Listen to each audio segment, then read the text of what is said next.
핵심만 콕콕 집어 설명하는 그레이트홍의 생명과학 1 디딤 강의 영상입니다. 이번 시간에는 말초신경계에 대해서 공부해 보도록 하겠습니다. 말초신경계는 위치에 따라 뇌와 연결되어 있는 뇌신경, 척수와 주변 기관을 연결하는 척수신경으로 구성되어 있고, 뇌신경은 좌우 12쌍으로 척수신경은 좌우 31쌍으로 구성됩니다. 척수신경이 주로 몸통 부분에 존재하니까 더 많은 수가 존재한다, 이렇게 간단히 알아두시면 되겠고요. 말초신경계를 기능에 따라 구분할 수도 있는데 구심성 신경과 원심성 신경으로 구분할 수가 있어요.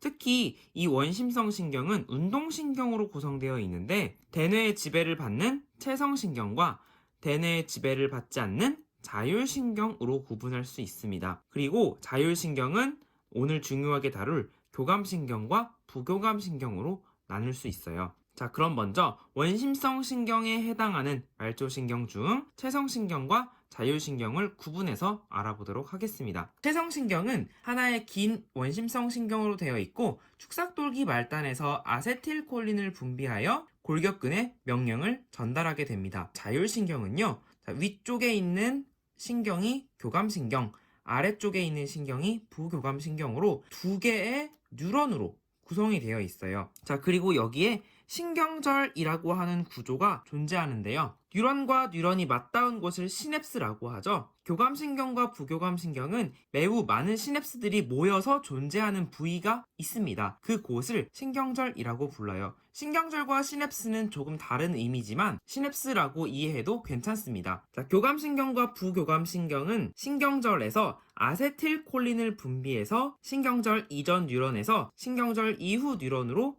흥분을 전달하게 돼요. 하지만 교감신경은 신경절 이후 뉴런에서 노르에피네프린이라는 신경 전달 물질을 분비하고, 부교감신경은 신경절 이후 뉴런에서 아세틸콜린을 분비합니다. 그래서 교감신경과 부교감신경은 신경절 이후 뉴런에서 분비하는 신경 전달 물질에 따라 서로 다른 효과를 일으킬 수 있는 특징을 가지고 있어요. 교감신경과 부교감신경은 대뇌의 직접적인 지배를 받지 않으며 중간내, 연수, 척수의 명령을 심장근, 내장근, 분비샘에 전달하게 됩니다. 이 신경 전달 물질을 꼭 기억해 두시고, 마지막으로 꼭 알아둬야 하는 특징 중에 하나가, 신경절 이전 뉴런을 보시면 교감신경의 신경절 이전 뉴런이 더 짧은 특징을 가지고 있습니다. 그래서 이것을 외울 때 교감과 부교감은 신경절 이전 뉴런이라고 생각하세요. 교감이라는 글자 두 글자밖에 안 되잖아요. 신경절 이전 뉴런이 짧구나, 그리고 부교감이란 글자 자체가 교감보다 길잖아요. 신경절 이전 뉴런이 상대적으로 길구나. 자, 이렇게 여러분이 글자를 통해서 신경절 이전 뉴런의 상대적인 길이를 외울 수 있다는 거 꼭 기억해 두세요. 다음으로 교감신경과 부교감신경의 구조와 기능에 대해서 좀 더 자세히 알아보도록 할게요. 자, 교감신경은 척수와 연결되어 있습니다. 그래서 신경절 이전 뉴런의 신경세포체가 바로 이 척수에 존재하게 됩니다. 그리고 아까 말했듯이 신경절 이전 뉴런이 신경절 이후 뉴런보다 짧은 구조를 가지고 있어요. 부교감신경은 중간내, 연수, 척수와 연결되어 있어요. 즉, 부교감신경의 신경절 이전 뉴런의 신경세포체는 중간내, 연수, 척수에 존재한다 라고 할 수가 있고, 구조를 보면 신경절 이전 뉴런이 신경절 이후 뉴런보다 깁니다. 그럼 교감신경과 부교감신경은 우리 몸에서 어떤 작용을 하는가? 바로 하나의 반응 기관에 대해 서로 반대되는 효과를 나타내는 기량작용을 합니다. 기량작용을 통해서 몸의 항상성 유지에 기여합니다. 자, 왼쪽이 부교감신경의 효과, 오른쪽이 교감신경의 효과를 나타낸 것인데요. 자, 교감신경은 동공 확장, 부교감신경은 동공 축소에 반대되는 효과를 나타내죠. 동공 반사와 관련된 중추, 바로 중뇌의 명령을 받아서 교감신경은 척수에서 그 신경이 시작돼서 동공 확장이라는 효과를 일으키게 되고요. 반대로 부교감신경은 중뇌에서 바로 신경이 뻗어나와 동공 축소의 효과를 일으키게 됩니다. 자, 여기에서 알 수 있듯이 심장박동 촉진, 소화작용 억제, 글리코젠 분해 촉진, 방광 확장 등의 작용을 일으키는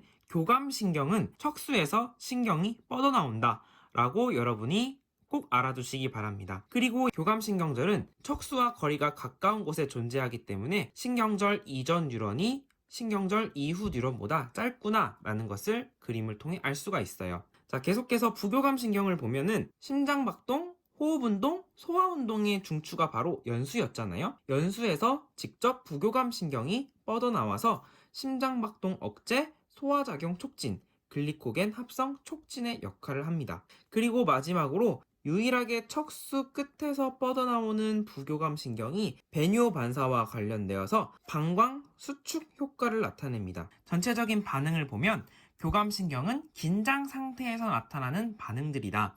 그리고 부교감 신경은 안정 상태에서 나타나는 반응들이다. 구분해서 알아두시면 좋을 것 같아요. 사람마다 긴장하게 되는 상황이 다르지만 공포 영화를 봤다고 생각해 보세요.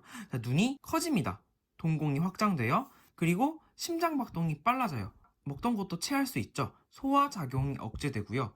그리고 글리코겐 분해 촉진인데 긴장 상태에서는 자극에 대해서 빨리 반응해야 돼요. 글리코겐을 분해하면 혈액 속의 포도당 농도, 즉 혈당량이 증가하게 됩니다. 혈당량이 증가한다는 것은 이 포도당을 가지고 빠르게 에너지를 만들어낼 수 있다는 것이고 빠르게 반응할 수 있는 준비 상태로 만드는 것이죠. 그리고 이런 긴장에 있어서 도망가야 하는 상황에서는 방광이 확장됩니다. 방광이 확장되면 더 많은 오줌을 보유할 수 있으므로 오줌이 마렵지가 않게 되는 것이죠. 자, 반대로 부교감 신경 안정 상태일 때는 매우 편안한 상태. 자, 이렇게 눈이 풀리게 되고요. 호흡도 천천히, 심장박동도 안정되고 그리고 소화도 잘 됩니다. 굳이 에너지를 만들지 않아도 되니까 혈액 속의 포도당 농도를 줄이고 글리코겐 합성을 촉진하게 됩니다. 그리고 편안한 상태에서는 방광이 수축해서 소변을 볼 수 있도록 부교감 신경이 작용을 하게 되는 것이죠. 자, 이것을 여러분이 비교해서 잘 알아두시기 바랍니다. 자, 마지막으로 자율신경에 의한 심장박동 조절 탐구 자료를 살펴보도록 할게요. 자율신경 A와 B가 연결된 두 개의 개구리 심장을 준비합니다. 살아있는 개구리 심장이어야 하겠죠? 체액과 비슷한 생리식염수가 담긴 비커에 넣어놓고 연결되어 있는 신경들의 전기 자극을 통해서 활동 전이를 발생시키는 거예요. 자, 그 결과 A신경에 흥분이 일어났을 때 막전이 변화 시간이 짧아지는 것을 알 수가 있어요. 반대로 B신경을 흥분시켰을 때는 막전이 변화가 긴 시간 동안 일어나게 되는 것을 알 수가 있어요. A신경을 자극했을 때 활동 전이가 발생하는 시간이 짧으므로 같은 시간에 활동 전이가 발생한다면 더 많은 활동 전이가 발생할 수 있을 거예요. 그것을 이렇게 정리했습니다. A를 자극하였을 때는 활동 전이의 발생 빈도가 높게 나타났다. 반대로 B를 자극하였을 때 심장세포에서 활동 전이의 발생 빈도가 낮게 나타났다. 심장세포의 활동 전이는 심장 박동으로 이어지는데요. 따라서 A는 심장 박동을 촉진한다. 아, 이것은 교감신경이구나.